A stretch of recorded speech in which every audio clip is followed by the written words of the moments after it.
जय जय श्री राधे। कामदा एकादशी की सभी भक्तों को मंगलमयी बधाई।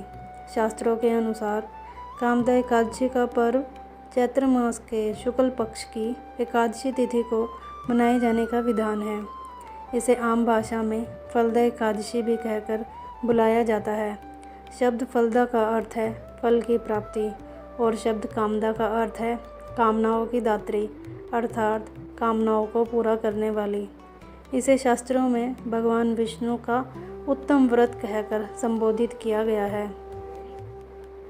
कामदा एकादशी को ब्रह्महत्या आदि पापों तथा पिशाचत्व आदि दोषों का नाश करने वाली एकादशी माना जाता है। धर्मराज युधिष्ठिर कहने लगे कि हे भगवान, मैं आपको कोटि कोटि नमस्कार करता हूँ। अब आप मुझे कृपा करके चैत्र शुक्ल एकादशी का महात्म्य कहिए। श्री कृष्ण कहने लगे कि हे धर्मराज, यही प्रश्न एक समय राजा दिलीप ने गुरु वशिष्ठ जी से किया था और जो समाधान उन्होंने किया वो सब मैं तुमसे कहता हूँ। प्राचीन काल में भोगीपुर नामक एक नगर था। वहाँ पर अनेक ऐश्वर्य से युक्त पुंडरीक नाम का एक राजा राज्य करता था। भोगीपुर नगर में अनेक अप्सरा, किन्नर तथा गंधर्व वास करते थे। उनमें से एक जगह ललिता और ललित नाम के दो स्त्री पुरुष अत्यंत वैभवशाली घर में निवास करते थे।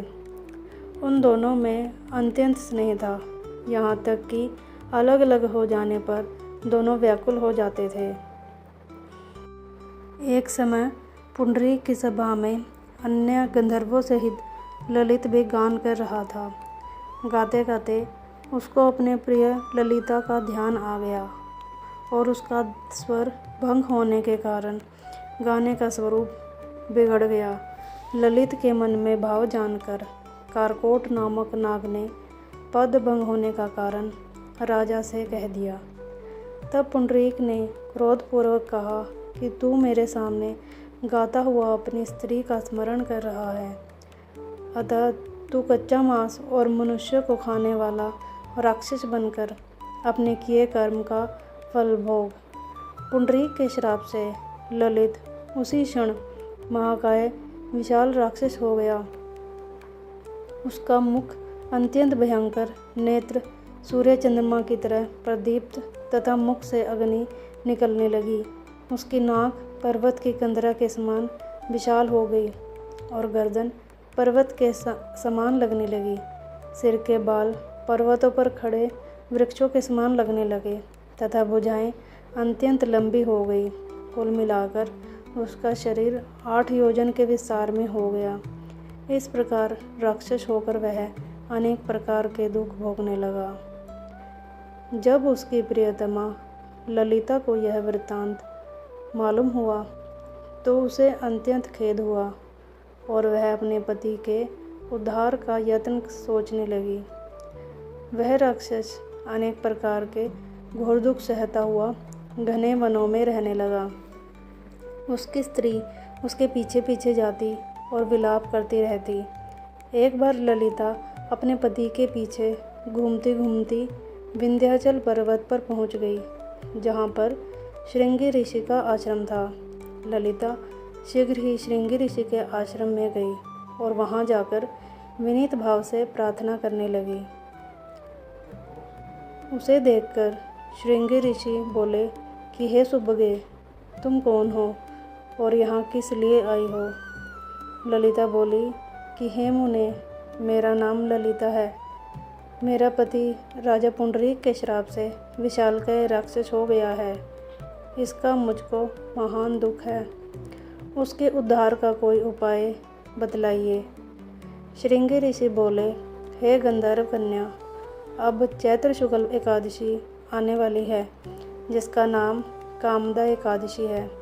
इसका व्रत करने से मनुष्य के सब कार्य सिद्ध हो जाते हैं। यदि तू कामदा एकादशी का व्रत कर उसके पुण्य का फल अपने पति को दे तो वह शीघ्र ही राक्षस योनि से मुक्त हो जाएगा और राजा का शाप भी अवश्य में शांत हो जाएगा।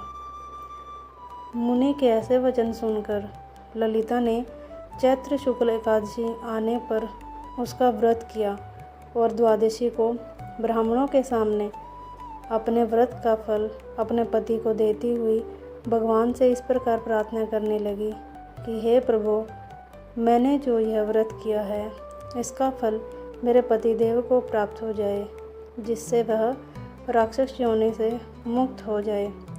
एकादशी का फल देते ही उसका पति राक्षस योनि से मुक्त होकर अपने पुराने स्वरूप को प्राप्त हुआ।